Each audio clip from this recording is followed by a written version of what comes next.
Hi everyone, it's me.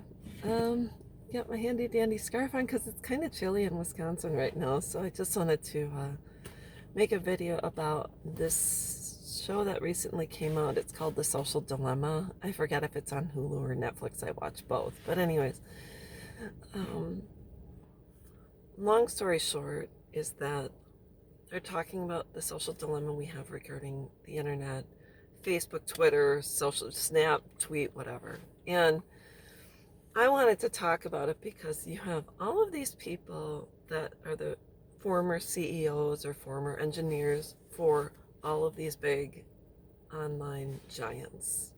And they're talking about how 2010 it spiked with when you had, girls, younger girls, preteen girls that, spike in suicide, spike in depression, spike in this, spike in that. And they're talking about they kind of expose the whole industry. And you can tell some of them are scared to death to talk because, these are really powerful, the most powerful organizations out there. And the one thing I wanted to say is that basically they're the puppet, they're the puppet master, we're the puppets. And it reminds me of Pinocchio and how Pinocchio had to finally break free to become a real boy. And we've lost our sense of reality. We've lost our sense of, where we used to say, your opinion doesn't matter to me, but all we do all day long is look at the opinions of others via social media.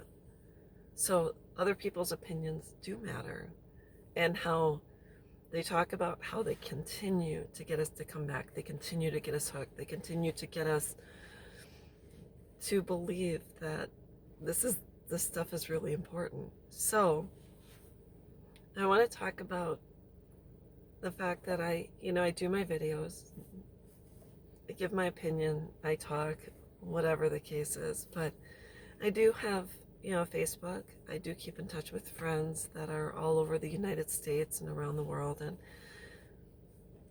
and I see, I've seen myself getting hooked on in the groups and this and that, and how do we solve it?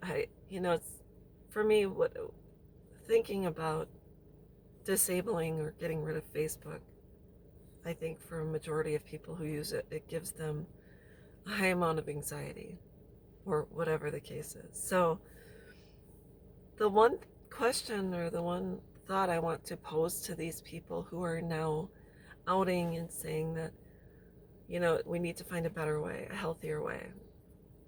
And you're talking about the rate of suicide that went up. But I want to ask you on the flip side, for all those people that made all that money via Facebook, Twitter, Snapchat, etc. You're outing all of these organizations about how addictive and these companies are, and there's no regulations and this and that. I want to ask everyone that made this documentary, you were part of the problem. You created these monsters and you made a lot of money doing so. My challenge to you is this, and I want to know, you should make a follow-up documentary. Have you used any of the money that you made creating these addictions?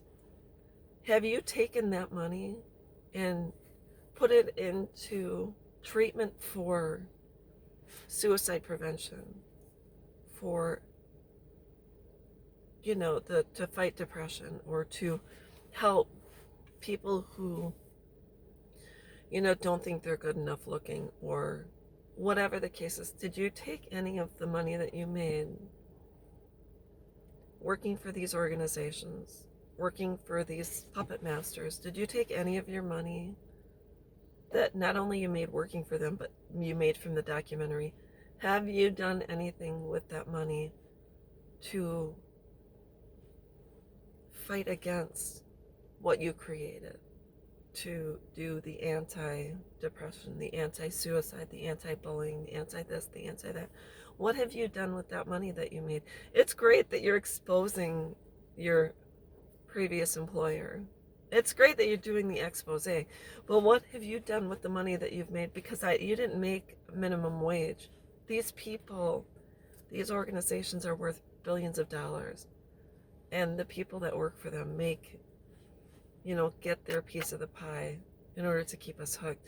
Have any of you taken your money and used it for a greater good? That's what I want to know. It's great that you're doing all of this, and we all know how addictive it is for anything online to become a giant monster type situation. But have you taken your money and used it for a greater good? Just throwing it out there. Because if you haven't, you're really still literally part of the problem. So anyways, that's all I wanted to talk about. I hope this helps. Just something to ponder. If you have taken your money working for these organizations and done something good with it, kudos to you. But if you haven't, you're still an accessory to the crime, and that's all there is to it. So that's it. It's my video, and I hope everyone's having a great day. Bye-bye.